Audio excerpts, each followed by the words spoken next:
प्रभु का धन्यवाद हो आज के दिन के लिए। पिछले हफ्ते मैंने वचन शुरू करने से पहले एक बात को बोला था, किसी को याद है क्या? पिछले हफ्ते वचन शुरू होने से पहले मैंने एक वाक्य बोला था, किसी को याद है? बहुत देर में याद आया। मैंने बोला था प्रभु यीशु मसीह का आगमन जो है वो बहुत निकट हो चुका है, और आज भी मैं इसी बात को कलीसिया के सम्मुख रख रहा हूं कि प्रभु यीशु मसीह का आगमन जो है बहुत बहुत निकट हो चुका है। वो एक तरह से द्वार की चौखट पे है। हम सब जो हैं तैयार हो जाएं और हम सब जो हैं सावधान हो जाएं, क्योंकि प्रभु जो है लगभग आ पहुंचा है अपनी कलीसिया, अपने लोगों को लेने के लिए। आज शाम के वचन के मनन के लिए हम लोग निकालेंगे भजन संहिता उसका 90 अध्याय, साम्स 90, भजन संहिता 90।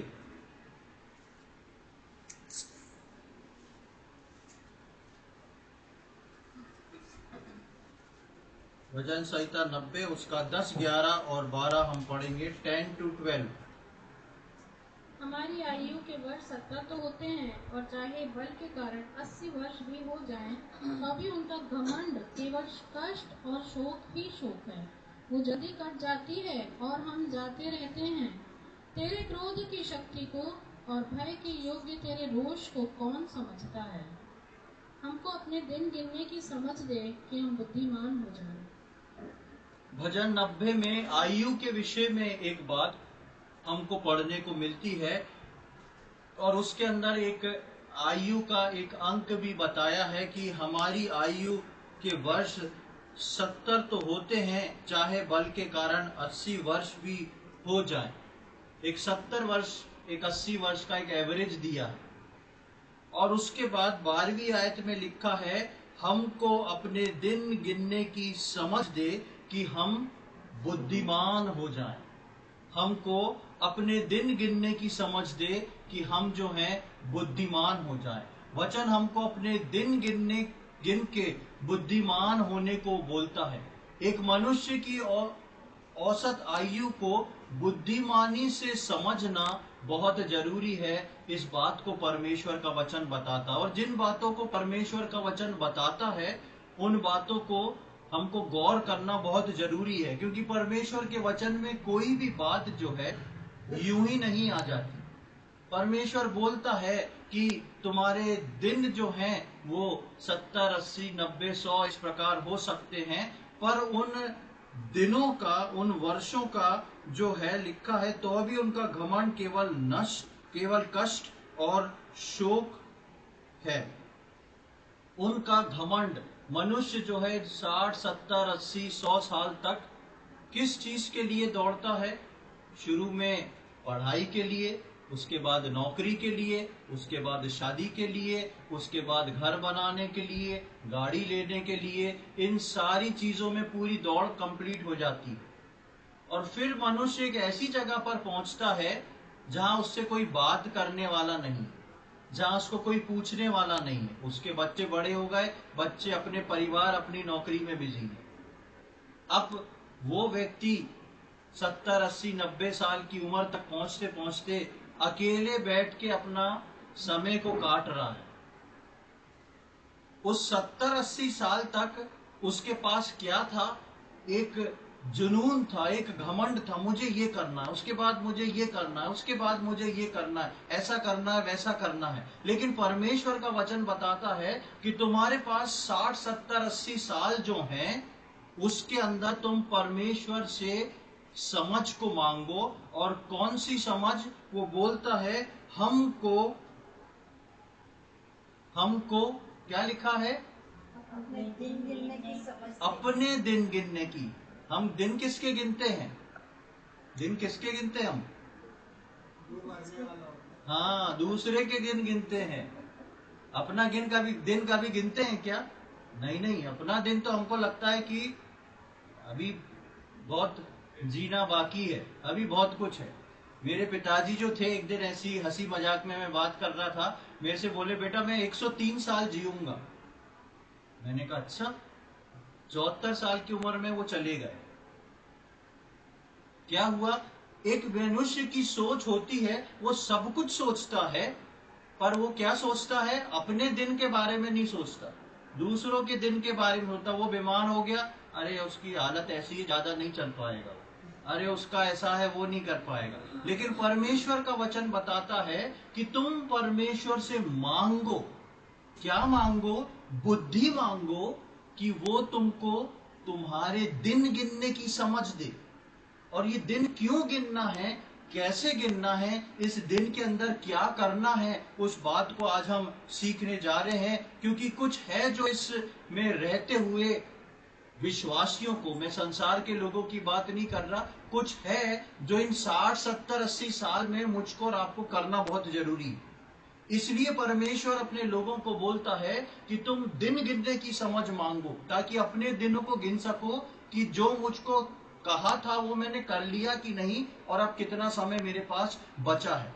उत्पत्ति की किताब उसका 6वां अध्याय उसकी 3री आयत में हम आते हैं तो आप देखेंगे उत्पत्ति पहले अध्याय से लेके 6वें अध्याय तक मनुष्य की जो आयु थी, उम्र थी, वो 800, 900, 700 साल ऐसे हुआ करती थी। लेकिन जब उत्पत्ति के 6वें अध्याय में आते हैं और परमेश्वर बहुत सारे उतार चढ़ावों को देखता है, तो परमेश्वर बोलता है कि अब मैं मनुष्य की उम्र को घटा दूंगा। उत्पत्ति उसका 6वां अध्याय उसकी 3री आयत में देखें क्या लिखा हुआ है। Genesis 6 chapter 6 verse 3।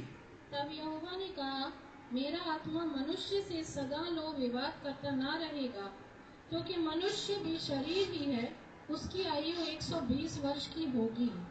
यहाँ पर हम देखते हैं कि परमेश्वर बोलता है मनुष्य की अब आयु जो है, क्योंकि वो शरीर ही है, या दूसरे शब्दों में मैं बोलूं, उसके शरीर से या उसके शरीर में रहने वाले दिन से उसकी शारीरिकता ही झलकती है, इसलिए अब इसकी आयु जो है 120 वर्ष ही हुई। उसकी आयु को परमेश्वर 120 वर्ष ठहरा देता है। और आज के समय में हम देखते हैं कि मनुष्य की आयु जो है वो 80, 90, 100 साल तक सीमित है। कई लोग बोलते हैं कि जापानी लोगों की उम्र जो है वो कितनी होती है, कुछ कुछ की 105, 110 ऐसी भी हो जाती है, पर हमको नहीं मालूम। लेकिन 120 साल जो परमेश्वर ने ठहराया है, मनुष्य इस आंकड़े को पार नहीं कर पा रहा है। ये बात जब परमेश्वर ने कही, तो हम जब नूह के दिनों के बारे में बात करते हैं, तो नूह की कुल आयु 600 वर्ष कुछ थी, और नूह की आयु में परमेश्वर ने 60-70 वर्ष जो थे बहुत खास दिए थे। जब तक नूह 500 वर्ष का था, तब तक नूह का कोई अता पता नहीं है, उसका बहुत कम जिक्र बाइबल में आया है। जब नूह 600 वर्ष 500 वर्ष कंप्लीट कर चुका था, तब नूह के जीवन में 60-70 साल ऐसे आए जिसमें परमेश्वर ने उससे बात करी, कुछ काम को करवाया, और वही सबसे ज्यादा बाइबल में हाईलाइट किया गया है। हम देखेंगे उत्पत्ति उसके 6वें अध्याय की 9वीं आयत। नूह की वंशावली ये है, नूह धर्मी पुरुष और अपने समय के लोगों में खरा था, और नूह परमेश्वर ही के साथ साथ चलता रहा। यहाँ पर हम देखते हैं कि नूह का इंट्रोडक्शन है, 6वें अध्याय से नूह का जिक्र शुरू होता है, और नूह की आयु बहुत हो चुकी थी, इस तक 500, 550 साल जी चुका था। लेकिन जब नूह की बात परमेश्वर से होती है और परमेश्वर अपनी प्लानिंग को, कुछ बात को नूह को रखता है, तब जो है नूह का जिक्र बाइबल में आया। इसका मतलब ये काम जो परमेश्वर ने नूह से कराया वो बहुत ही इंपॉर्टेंट था। और नूह जो था, इन 60-70 सालों को मैंने क्यों बताया, क्योंकि नूह के जीवन में 60-70 साल बहुत खास थे, क्योंकि उसने अपने और अपने परिवार के बचने के लिए परमेश्वर की आज्ञा से एक जहाज बनाया था, जिसको बनने का समय लगभग 70 से 75 साल लगे थे। जिसको बनाने का समय लगभग 70 से 75 साल लगे थे। और ये बात नूह का नाम लेके बाइबल में हाईलाइट किया हुआ है। पानी का जहाज का जिक्र अगर बाइबल में आता है तो एक छोटा बच्चा भी बता सकता है कि नूह के बारे में, क्योंकि नूह ने उस 60, 70, 75 साल में एक जहाज को बनाया। नूह इस दुनिया में रहते हुए भी सिर्फ परमेश्वर के साथ चलता था। नवी आयत में जब हमने पढ़ा नूह की वंशावली ये है, नूह धर्मी पुरुष और अपने समय के लोगों में खरा था और नूह परमेश्वर ही के साथ चलता था। नूह परमेश्वर ही के साथ चलता था। नूह जिस वातावरण में रहता था वो दुनिया उस वक्त पूरी तरह भरी हुई थी। पिछले दिनों में, पिछले समय में, कुछ साल पहले मैंने एक वचन दिया था और उस बात को बताया था कि नूह के समय में जितनी आबादी थी वो दुनिया की आज की आबादी के बराबर हो गई है। इतनी आबादी हो गई थी नूह के समय में। और नूह जो था बहुत ही व्यस्त रहने वाला व्यक्ति था और नूह के चारों ओर उसके घनिष्ठ, उसके खून के रिश्तेदार रहते थे।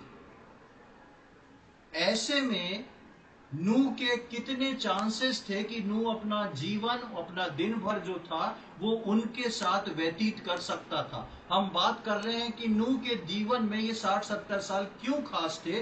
नूह के जीवन के 500 साल कैसे गए वो बाइबल में नहीं लिखा, लेकिन जब इन 60-70 साल की पहल हो रही है, इसकी शुरुआत हो रही है, तो वहां पर नूह के विषय में लिखा है कि नूह परमेश्वर ही के साथ चलता था।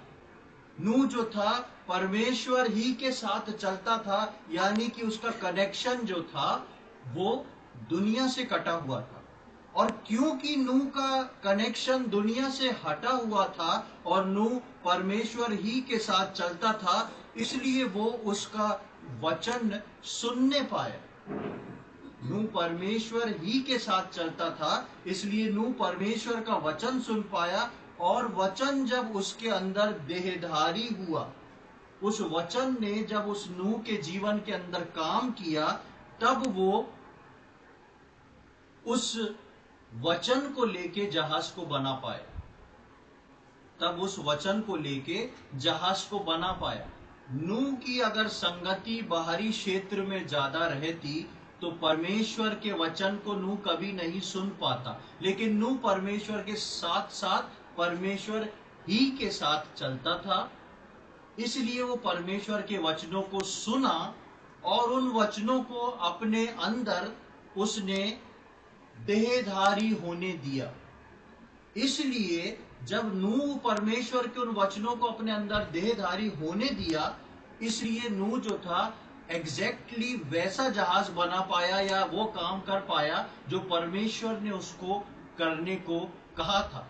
हमारे जीवन में कई बार हम वचन तो सुनते हैं, वचन लेते हैं और वचन हमारे अंदर देहधारी नहीं होता। और जब वचन देहधारी नहीं होता तो हम वचन के अनुसार नहीं चल पाते। जब वचन के अनुसार नहीं चल पाते तब हम परमेश्वर के उस मकसद को अपने जीवन में पूरा नहीं कर पाते। इन 60-70 साल के जीवन में नूह जो था जमीन से उठ के उस प्रलय में ऊपर तैरने इसलिए लगा क्योंकि उसने परमेश्वर के साथ चल के उसके वचन को लिया था और वो वचन जो था उसके अंदर देहधारी हुआ और देहधारी होने के बाद जो था वो वचन पे उस वचन पे काम कर पाया, वर्कआउट कर पाया। और उस वचन पे किया हुआ वर्कआउट जो था वो नूह को प्रलय में नीचे से ऊपर उठा पाया।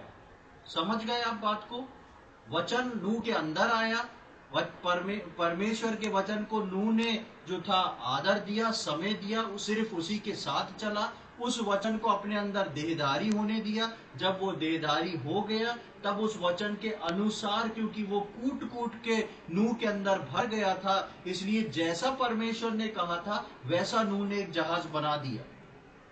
परमेश्वर का वचन नूह को सुनने में फायदा किसको मिला, परमेश्वर को कि नूह को? नूह को, क्योंकि नूह अपने परिवार समेत, अपने परिवार समेत जो था उस प्रलय से बच पाया, अपने पूरे परिवार को अपने समेत उस प्रलय से बचा पाया। इसी प्रकार परमेश्वर जो है वो मुझको और आपको इस बात को सिखाता है और मुझको इस बात को बताता है कि मैं और आप परमेश्वर से अपने दिन गिनने की समझ पाएं, ताकि मैं और आप समझ लें कि मैं और आप परमेश्वर के पहले तो हम इस बात को समझ लें हम सिर्फ किसके साथ चल रहे हैं, उसके बाद हम परमेश्वर के वचन को किस प्रकार लेके चल रहे हैं, और वो वचन जो हमको दिया जा रहा है वो मेरे और आपके अंदर देहधारी हो रहा है या नहीं हो पा रहा।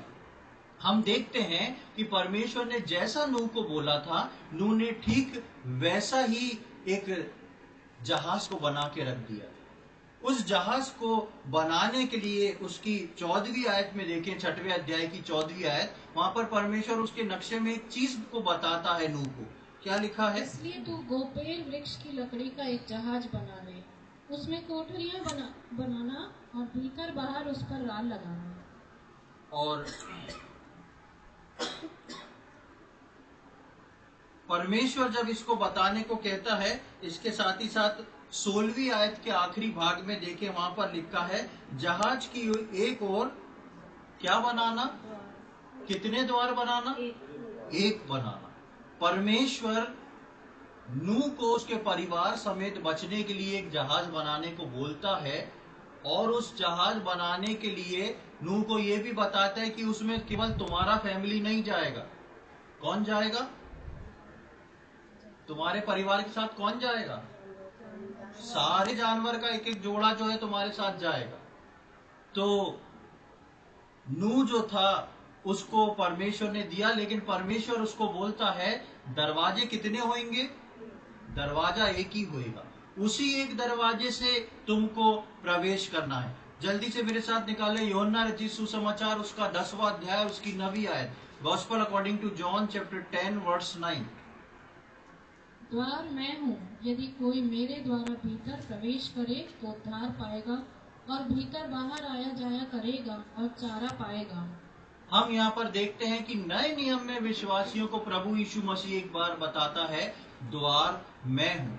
उस जहाज में प्रलय से बचने के लिए जो जहाज था, जो प्रलय से बचने के लिए जहाज था, उसमें दरवाजा परमेश्वर ने एक बनवाया था। उसमें दरवाजा परमेश्वर ने बचने के लिए एक बनाया था। नए नियम के विश्वासियों को प्रभु यीशु मसीह बोलता है द्वार कितने हैं? एक द्वार है और वो मैं हूं। नए नियम के विश्वासी आने वाले समय में एक बहुत बड़े प्रलय को देखने जा रहे हैं। एक ऐसी अवस्था में से जाने जा रहे हैं जो अब तक कभी नहीं हुई। जब नूह के समय में जहाज बनाया गया था तब किसी को नहीं मालूम था बाढ़ क्या होती है, तब तक बाढ़ इस दुनिया में इंट्रोड्यूस नहीं हुई थी। तो नूह के समय में कोई लोग नहीं जानते थे कि ऐसा भी कुछ हो सकता है। वैसे ही नए नियम की कलीसिया के साथ कुछ ऐसा होने जा रहा है जिसको पूरी दुनिया नहीं जानती कि ऐसा भी कुछ हो सकता है, और उसको बचने के लिए प्रभु यीशु मसीह बोलता है द्वार जो है वो मैं हूं। और आगे हम देखते हैं, वापस हम उत्पत्ति में आएंगे उसके 22वीं आयत में, 6वें अध्याय की 22वीं आयत। वहां पर क्या लिखा है देखें। परमेश्वर की इस आज्ञा के अनुसार नूह ने किया। हाँ, और एक और आयत पढ़ लें, 7वें अध्याय की 17वीं आयत। पृथ्वी पर 40 दिन तक जल प्रलय होता रहा और पानी बहुत बढ़ता ही गया, जिससे जहाज ऊपर को उठने लगा और वह पृथ्वी पर से ऊंचा उठ गया। यहाँ पर हम देखते हैं कि परमेश्वर दरवाजा एक बनवाता है। परमेश्वर की आज्ञा के अनुसार 22वीं आयत बोलती है कि परमेश्वर की इस आज्ञा के अनुसार नूह ने किया, क्योंकि नूह परमेश्वर के वचन को अपने अंदर लेता जा रहा था, देहधारी कर चुका था, इसलिए वो हर वो आज्ञा को पूरी कर पाया जो परमेश्वर ने कही थी। और परमेश्वर की आज्ञा के अनुसार नूह अंदर हो गया जहाज के, और परमेश्वर ने जहाज के दरवाजे को बंद कर दिया। जैसे ही नूह ने इस आज्ञा को पूरा किया, जैसे ही नूह ने इस आज्ञा को पूरा किया, 7वें अध्याय की 17वीं आयत में हमने पढ़ा, पृथ्वी पर 40 दिन और 40 रात जल प्रलय होता रहा। और कई सोते फूट निकले और पृथ्वी पे पानी भरना शुरू हो गया। परमेश्वर ठहरा था नूह को दी हुई आज्ञा को पूरी करने के लिए। जिस दिन नूह ने उस आज्ञा को पूरा किया, उस दिन परमेश्वर ने अपने कार्यों को चालू कर दिया। हम पिछले दिनों में देख रहे थे निर्गमन में, बाइबल स्टडी में, कि परमेश्वर ने छुटकारे से पहले जो था वो इजरायलियों को बोला था एक तुमको फेस्टिवल बनाना है और उस पर्व में तुमको एक बछड़े का बलिदान करके उसके लहू को लगाना है। और लहू को लगा के रहना कहाँ है? दरवाजे के अंदर जाके दरवाजा बंद कर लेना है और दरवाजे के अंदर रहना है।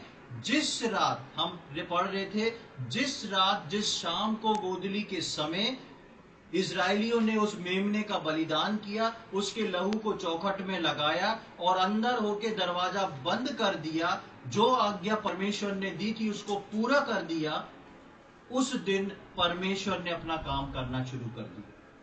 नए नियम में हम देखते हैं कि प्रभु यीशु मसीह बोलता है, द्वार मैं ही हूं। जो प्रभु यीशु मसीह को के उस द्वार से प्रवेश करते हैं, एक बहुत बड़े संकट का समय आने वाला है, जिसको परमेश्वर का वचन बार बार सब लोगों को दोहराता और बताता है कि मैं और आप उस द्वार के भीतर रहें।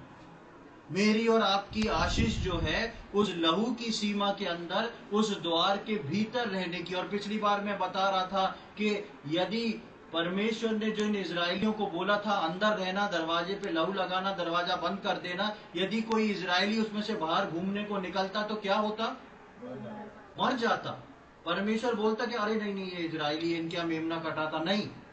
इसलिए नहीं बोलता कि वो मेमने की लहू की सीमा को लांग के बाहर आ चुका था।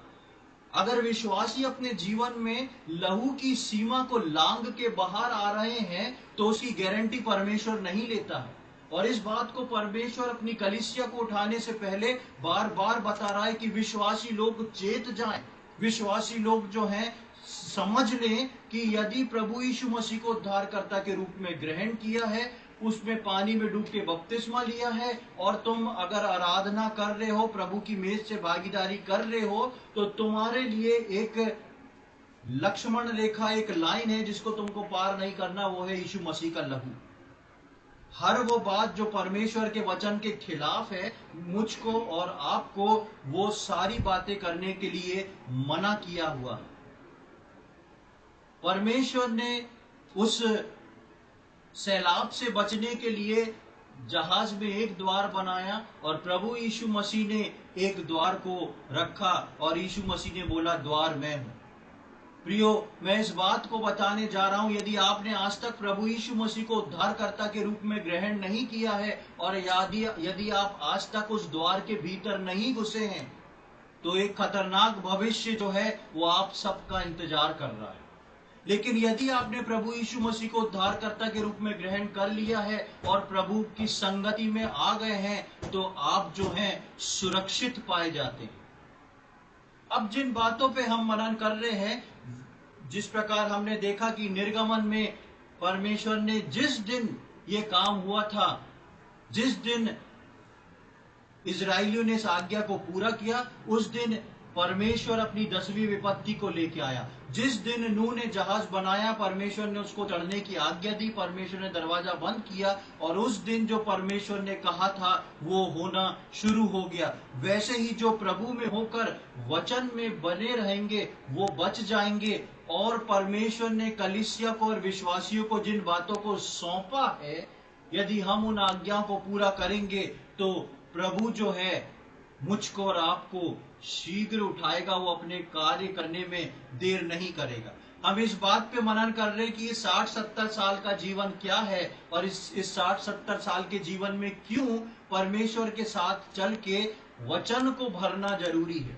देखेंगे दानियल नबी की किताब, उसका 12वां अध्याय और उसकी पहली 3 आयतों को हम पढ़ेंगे। Book of Daniel chapter 12 verse 1 to 3। दानियल की किताब, उसका 12वां अध्याय और उसकी पहली 3 आयत। उसी समय मीकाएल नामक बड़ा प्रधान, जो तेरे जाति भाइयों का पक्ष करने को खड़ा रहता है, वह उठेगा तब ऐसे संकट का समय होगा जैसा किसी जाति के उत्पन्न होने के समय से लेकर अब तक कभी न हुआ न होगा। परंतु उस समय तेरे लोगों में से जितनों के नाम परमेश्वर की पुस्तक में लिखे गए हुए हैं वे बच निकलेंगे। जो भूमि के नीचे सोए रहेंगे उनमें से बहुत से लोग जाग उठेंगे, कितने तो सदा के जीवन के लिए और कितने अपनी नाम धराई और सदा तक अत्यंत घिनौने ठहरने के लिए। तब सिखाने वालों की चमक आकाश मंडल की सी होगी और जो बहुतों को धर्मी बनाते हैं वे सर्वदा तारों के समान प्रकाशमान रहेंगे। यहाँ पर हम रैप्चर के एक दृश्य को देखते हैं कि प्रभु यीशु मसीह का आगमन जब होगा उस विषय में लिखा हुआ है कि उसी समय मिकाएल नामक बड़ा प्रधान जो तेरे जाति भाइयों के पक्ष करने को खड़ा रहता है वो ठहरेगा। ये किस समय ठहरेगा? जिस समय परमेश्वर की गिनती पूरी हो जाएगी, जिस समय परमेश्वर की क्लॉक उस टाइम को बना लेगी, उस समय परमेश्वर उस ठीक समय में अपने काम करने को शुरू करेगा। और लिखा है कि उस समय तेरे लोगों में से जितनों के नाम परमेश्वर की पुस्तक में लिखे हुए हैं वे क्या होंगे? बच निकलेंगे। वे बच निकलेंगे। अब ये परमेश्वर की पुस्तक में लोगों का नाम कैसे लिखा जाएगा? परमेश्वर की पुस्तक में उन लोगों का नाम लिखा जाता है जो द्वार से भीतर आ जाते हैं, जो दरवाजे से भीतर आ जाते हैं। परमेश्वर नूह और उसके परिवार को स्मरण रखता है क्योंकि परमेश्वर ने जैसा नूह को बोला था वैसा नूह ने किया और नूह जहाज के दरवाजे से अंदर आ गया और परमेश्वर ने दरवाजे को बंद कर दिया। और जैसे ही वो काम हुआ परमेश्वर का कार्य भी शुरू हो गया और प्रलय आई और नूह का जहाज ऊपर तैरने लगा।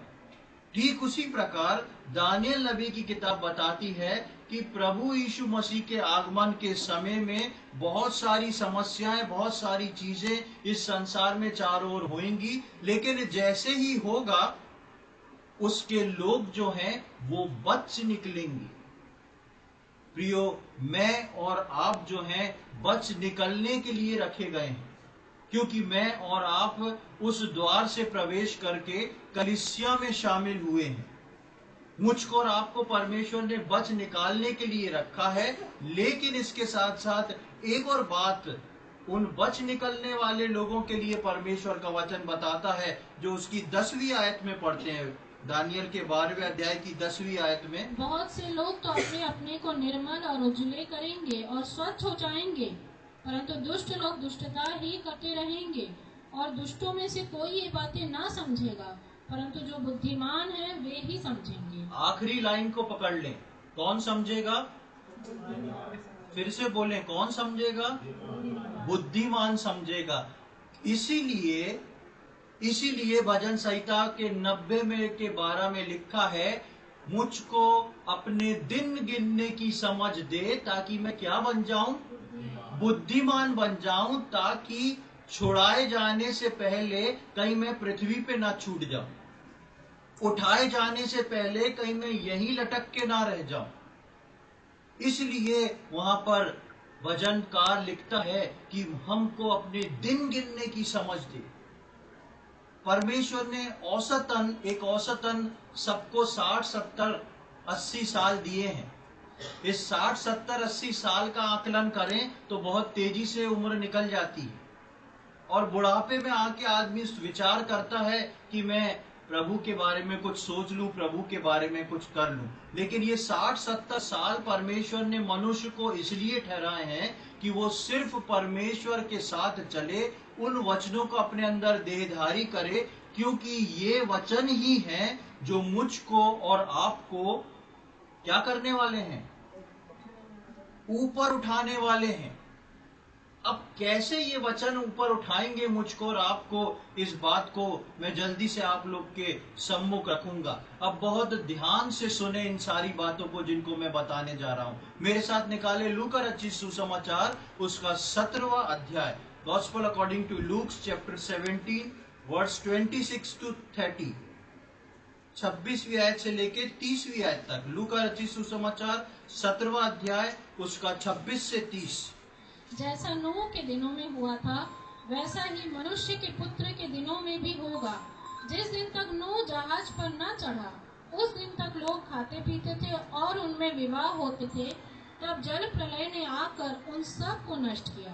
और जैसा लूत के दिनों में हुआ था कि लोग खाते पीते, लेन देन करते, पेड़ लगाते और घर बनाते थे, परंतु जिस दिन लूत सदोम से निकला, उस दिन आग और गंधक आकाश से बरसी और सबको नष्ट कर दिया।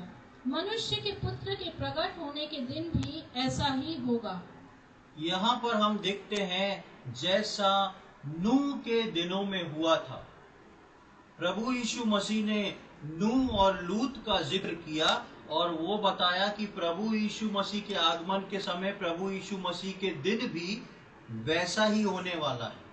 कुछ चीजों को हाईलाइट किया है, कुछ चीजों को हाइड कर दिया है। किस चीज को हाईलाइट किया है? हाईलाइट किया है कि उन दिनों में ब्याह शादी होते थे, लेन देन होता था और वो सब वैसा ही होता रहा। ये किसके लिए है वचन? ये किसके लिए है? ये साधारण विश्वासी के लिए है कि पढ़ो और आगे बढ़ो। लेकिन परमेश्वर का वचन बोलता है जिस प्रकार नूह के दिनों में हुआ था, वो सब कुछ जो नूह के दिनों में हुआ था वो प्रभु यीशु मसीह के आगमन पर होने वाला है। और इसके लिए परमेश्वर चाहता है कि मैं और आप समझदार बन के समझे बात को कि परमेश्वर किस बात को बता रहा है। नूह जहाज में इसलिए उठ पाया क्योंकि नूह परमेश्वर के साथ चलता था, परमेश्वर ही के साथ चलता था, परमेश्वर के वचन को सुन पाता था, परमेश्वर के वचन को देहधारी कर पाया। उसने परमेश्वर के वचन के अनुसार जहाज को बनाया और परमेश्वर के वचन के अनुसार जहाज में चढ़ गया। इसलिए नूह बच गया। और उस बात को हाइड करके प्रभु यीशु मसीह बताता है। क्यों बताता है हाइड करके? क्योंकि यीशु मसीह बार बार बोलता है जिसके सुनने के कान हो वो सुन ले और जिसकी देखने की आंखें हो वो देख ले। परमेश्वर मुझको और आपको समझदार बता रहा है कि प्रभु यीशु मसीह का आगमन जो है वो ठीक नूह के दिनों के समान होएगा, क्योंकि नूह बिना वचन को लिए जहाज में नहीं चढ़ पाया। मैं और आप बिना परमेश्वर के वचन को लेके रैप्चर में नहीं चढ़ सकते। और परमेश्वर बार बार नए नियम के विश्वासियों को सिखा रहा है, बता रहा है। उस वचन के द्वारा नूह चढ़ पाया था जहाज में। और लूत जो था, परमेश्वर ने लूत के बीच में अपने दूत को भेजा और लूत ने परमेश्वर के दूत ने लूत को कुछ वचन दिए, उसको समझाया मैं यहाँ नष्ट करने आ रहा हूँ। नूह को परमेश्वर ने पहले समझाया मैं यहाँ नष्ट करने आ रहा हूँ, तुमको मैं बचाऊंगा, तुमको निकलना है। लूत के पास जब परमेश्वर ने दूत को भेजा तो लूत को परमेश्वर के दूतों ने समझाया मैं यहाँ नष्ट करने आया हूँ, तुमको यहाँ से निकलना है। नए नियम के विश्वासियों को परमेश्वर कलीसिया को आज इस बात को बता रहा है मैं फिर से इस पृथ्वी को नष्ट करने और तुमको लेने आ रहा हूं। तुमको छूटना है, तुमको बच के निकलना है, इसलिए मेरे वचनों को तुम पकड़ लो, क्योंकि बिना वचन के तुम उठ नहीं पाओ। अब वहां पर आप उसकी 32वीं आयत में देखें, वहां पर प्रभु यीशु मसीह एक और बात को कह रहा है। लूका रचित सुसमाचार 17:32 में क्या लिखा है? लूत की पत्नी को स्मरण रखो। अब लूत की पत्नी को भला क्यों स्मरण रखें? लूत की पत्नी को क्यों स्मरण रखें? उसमें कोई क्वालिटी थी? कोई क्वालिटी दिखती नहीं है हमको। लूत की पत्नी जो थी वो मुड़ गई थी। क्यों मुड़ी थी लूत की पत्नी? बहुत सारी चीजें पीछे देखना मन लगा होगा, देखा, लेकिन लूत की पत्नी में एक कमी थी। क्या कमी रह गई थी? जब रात भर से शाम को ये दूत आ गए थे और ये दूत जो जो बात बोल रहे थे, ये लूत को भी बोल रहे थे, लूत की पत्नी को भी बोल रहे थे, लूत की लड़कियों को भी बोल रहे थे, सारी बात जो थी वो सुन रही थी। ये स्वर्गदूत जो थे ये परमेश्वर के वचन को वहां पर प्रकाशित कर रहे थे। और परमेश्वर के वचन के अनुसार, परमेश्वर के वचन को लेके दूत बोलते हैं जब तुम भागोगे तो क्या मत करना? पीछे मुड़ के मत देखना। ये पीछे मुड़ के मत देखना एक वचन था। दूत ने तो, परमेश्वर ने तो लूत की पत्नी का हाथ पकड़ के उसको बाहर निकाल दिया, खींच लिया। लेकिन रास्ते में चलते चलते चलते चलते लूत की पत्नी वहीं ढेर हो गई। परमेश्वर मुझको और आपको बादलों पे उठाने को आने वाला है। प्रभु यीशु मसीह को वो भेज के अपनी कलीसिया को उठाने वाला है, लेकिन लूत की पत्नी को स्मरण करने के लिए यीशु मसीह इसलिए बोलता है कि उसने उस वचन को स्मरण नहीं रखा जो स्वर्गदूत ने बोला था। वो भागी तो, लेकिन वचन रहित होके भागी, निकल तो गई पर छूट गई। क्यों यीशु मसीह बोलता है लूत की पत्नी को स्मरण रखो, और इस कनेक्शन में बोलता है रैप्चर के कनेक्शन में, यानी कि कुछ ना कुछ उम्मीद तो है, उठ के कहीं फिर नीचे ना गिर जाए, उठ के कहीं हम पीछे हम रह के नीचे ना गिर जाए। और ये कमी क्यों होगी? वचन के कारण, क्योंकि मैं और आप वचन को थामे नहीं रहेंगे। अब जब हम परमेश्वर के वचन के बारे में पढ़ते हैं, नूह इसलिए उठा क्योंकि परमेश्वर का वचन उसके साथ था। इसलिए परमेश्वर नूह और लूत दोनों का उदाहरण दे रहे हैं। लूत के घुटनों में बहुत दर्द था। लूत बोलता मैं इतना नहीं दौड़ पाऊंगा, लेकिन फिर भी लूत को एक बात मालूम थी, जो परमेश्वर ने बोल दिया उस वचन को लेके दौड़ना है। और लूत ने पीछे मुड़ के नहीं देखा, उसकी बेटियों ने पीछे मुड़ के नहीं देखा, लेकिन उसकी पत्नी ने पीछे मुड़ के देखने पे मजबूर हो गई, क्योंकि जितने वचन लूत की पत्नी ने सुने थे वो उसके अंदर देहधारी नहीं हुए थे। जब प्रभु यीशु मसीह का आगमन होएगा, अब एक बहुत खास बात को मैं आप लोग के मध्य में रखने जा रहा हूं। जब प्रभु यीशु मसीह का आगमन होएगा तो परमेश्वर का वचन बोलता है कि एक तुरही की आवाज होने वाली है, एक अंतिम तुरही बजने वाली है, और वो अंतिम तुरही जो है विश्वासियों के लिए बिना वचन के नहीं बजेगी। अब हम देखेंगे, मेरे साथ निकालें पहला थिस्सलुनीकियों उसका 4 अध्याय और उसकी 16वीं और 17वीं आयत। First Thessalonians chapter 4 verse 16 and 17। क्योंकि प्रभु आप ही स्वर्ग से उतरेगा, उस समय ललकार और प्रधान दूत का शब्द सुनाई देगा, और परमेश्वर की तुरही फूंकी जाएगी, और जो मसीह में मरे हैं वे पहले जी उठेंगे। तब हम जो जीवित और बचे रहेंगे उनके साथ बादलों पर उठा लिए जाएंगे कि हवा में प्रभु से मिले, और इस रीति से हम सदा प्रभु के साथ रहेंगे। हमारे उठने की या रैप्चर की घटना के बारे में एक जिक्र है यहाँ पर, और वो क्या जिक्र है? क्योंकि हम प्रभु के किसके अनुसार पढ़े वहां पे 15वीं आयत में, हम प्रभु के किसके अनुसार? वचन के अनुसार तुमसे ये कहते हैं कि हम जो जीवित हैं और प्रभु के आने तक बचे रहेंगे, सोए हुओं से कभी आगे ना बढ़ेंगे, क्योंकि प्रभु आप ही स्वर्ग से उतरेगा। अब आप काउंट करें सही क्रम को। जब प्रभु स्वर्ग से उतरेगा, लिखा है उस समय ललकार, उस समय ललकार, और प्रधान दूत का क्या सुनाई देगा? शब्द सुनाई देगा, और परमेश्वर की तुरही फूंकी जाएगी। 3 क्रम को यहाँ पर बताया गया है। हम अक्सर सोचते हैं कि रैप्चर के समय में एक तुरही फूंकी जाएगी और उसकी आवाज हमको आएगी और हम बदल जाएंगे। हो सकता है ऐसा हो, लेकिन उस तुरही के पहले लिखा है कि प्रधान दूत का शब्द सुनाई देगा। ये शब्द क्या है? ये शब्द वचन है। ये वचन कौन सा है? ये यूहन्ना रचित सुसमाचार में ये वही वचन है जो परमेश्वर के साथ था। ये वचन देहधारी हुआ, और यही वचन जो है, जो विश्वासी वचन को पकड़े रहेंगे इन 60, 70, 100 साल के जीवन में, एक वचन रैप्चर के समय पुकारा जाएगा। एक वचन रैप्चर के समय पुकारा जाएगा, उसके बाद तुरही बजेगी, और उस वचन को पहचानने वाले जो हैं वो तुरही की आवाज सुन के ऊपर उठ जाएंगे, क्योंकि परमेश्वर ने अपने नाम से अधिक महत्व अपने वचन को दिया। ईस्टर संडे को हम सुन रहे थे कि स्वर्गदूत जो है, मरियम जब कब्र पे आई तो स्वर्गदूत जो है उसको बोलते हैं कि तुम यहाँ उस जीवित को क्यों ढूंढने आई हो? क्योंकि वो तो अपने वचन के अनुसार जी उठा है। परमेश्वर ने अपने वचन के अनुसार यीशु मसीह को जिंदा किया, और परमेश्वर अपने वचन के अनुसार अपनी कलीसिया को, अपनी विश्वासी को जिंदा करके और बदल के लेके जाने वाला है। लेकिन उसके लिए परमेश्वर ने उस वचन को रखा है, और ये वचन जो है, जो तुरही के फूंकने से पहले बोला जाएगा, ये ऐसा कोडिंग वाला वचन होगा।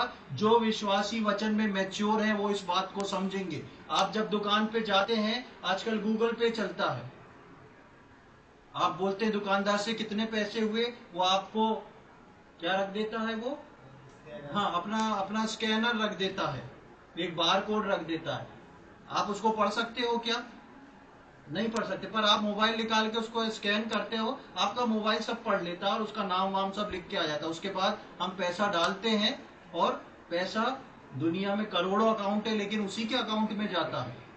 जब प्रभु यीशु मसीह का आगमन होएगा तो यीशु मसीह हर विश्वासी को उसके नाम से उठाने आ रहा है, क्योंकि मुझको और आपको परमेश्वर ने नाम लेके बुलाया है। मुझको और आपको परमेश्वर व्यक्तिगत रूप से जानता है, और मैं और आप परमेश्वर के प्रभु यीशु मसीह के आगमन पे अपने नाम की पुकार सुनेंगे, और एक ऐसे कोड को सुनेंगे जिसको मैं और मेरा परमेश्वर ही जान सकता है और कोई नहीं जान सकता। और जो विश्वासी वचन को जीवन में पकड़े नहीं है, जो विश्वासी जीवन में वचन को पकड़ के नहीं चले, परमेश्वर के कोड दिखाने पर भी वो उस बात को नहीं सुन पाएंगे। नूह जो है, परमेश्वर के आवाज को इसलिए सुन पाया था क्योंकि वो सिर्फ परमेश्वर ही के साथ चलता था। मेरे और आपके लिए जरूरी है कि मैं और आप जो हैं उस वचन को पढ़ के उसको देहधारी करें, क्योंकि मेरा और आपका रैप्चर जो है वो सिर्फ एक तुरही से नहीं होने वाला है।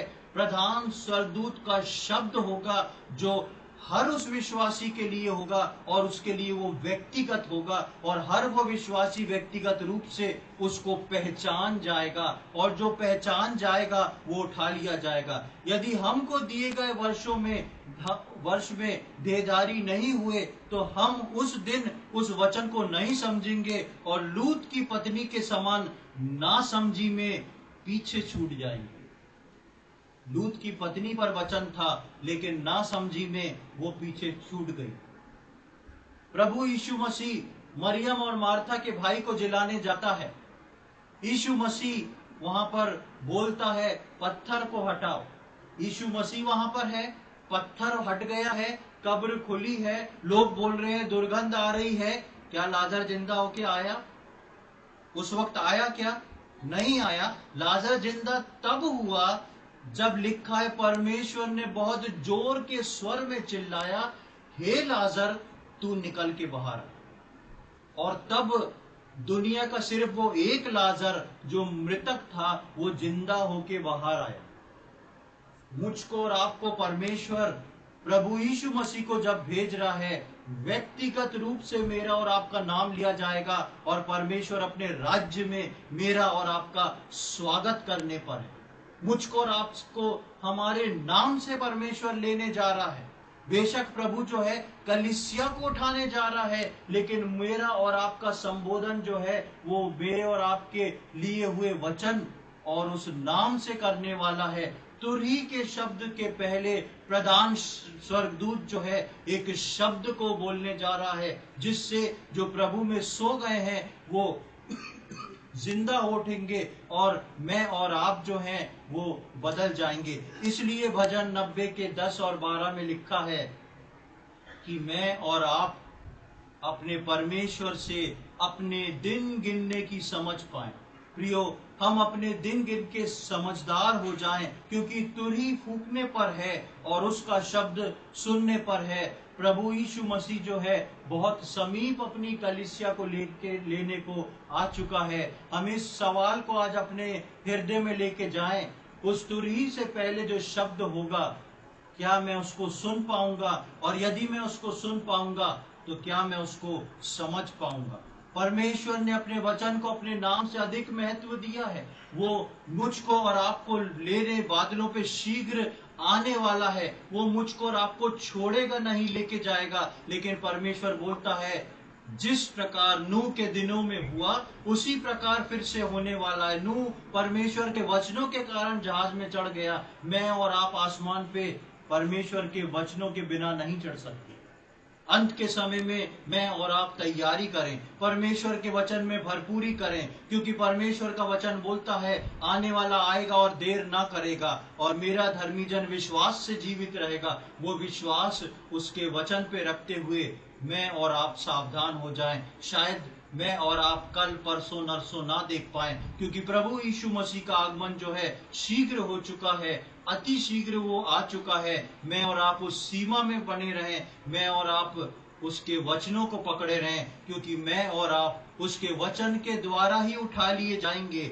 यीशु मसीह बिना वचन के द्वारा नहीं उठा लिया गया। मेरे और आपके लिए वही क्रम रखा है। जब यीशु मसीह वचन के द्वारा जीवित हुआ, वो मुझको और आपको भी वचन के द्वारा जीवित करने को रखा हुआ है। परमेश्वर इन वचनों को समझने में हमें से प्रत्येक की सहायता करे। प्रभु के नाम की महिमा हो। जिन सब अब तो पूरे हुए हैं, नूह के जमाने को याद रखना है। लूत की जो स्त्री थी भूलना नहीं है, लूत की जो स्त्री थी भूलना नहीं है। जागने का अब समय आया है, जागने का अब समय आया है। हो तैयार संत सब है पुकार, प्रभु यीशु जल्दी आता है। दिन सब अब तो बीते गए हैं, जागने वालों को क्या डर है।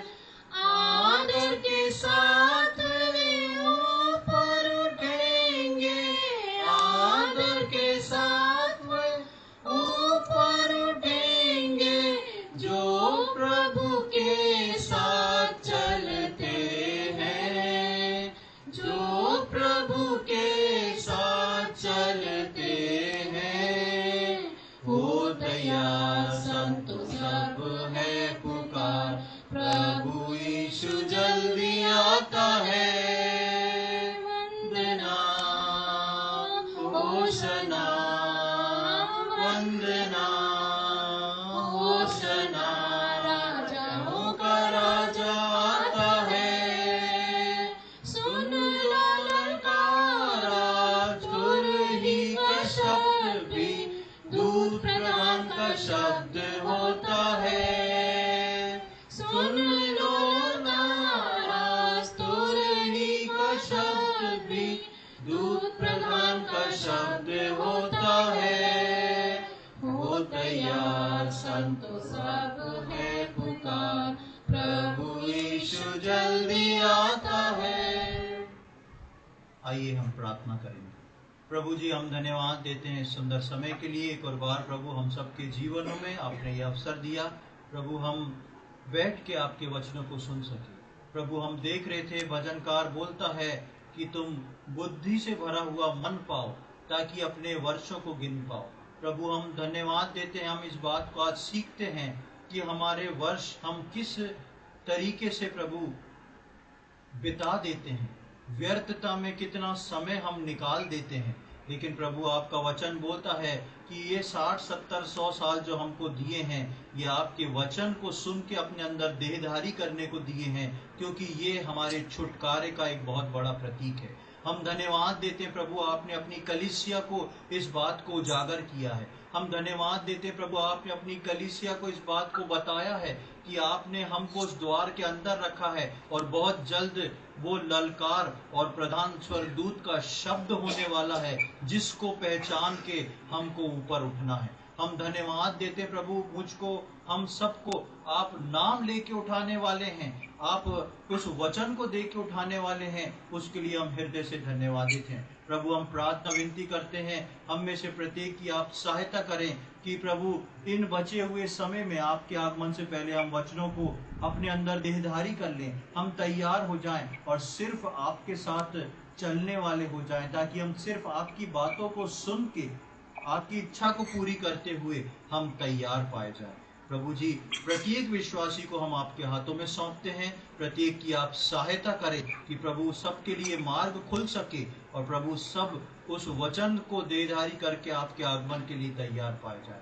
आपने प्रार्थना को सुन लिया, उसके लिए हम धन्यवाद देते हैं। ये सारी बातें अपने उद्धार करता प्रभु यीशु मसीह के पवित्र और मीठे नाम से मांगते हैं, आमीन।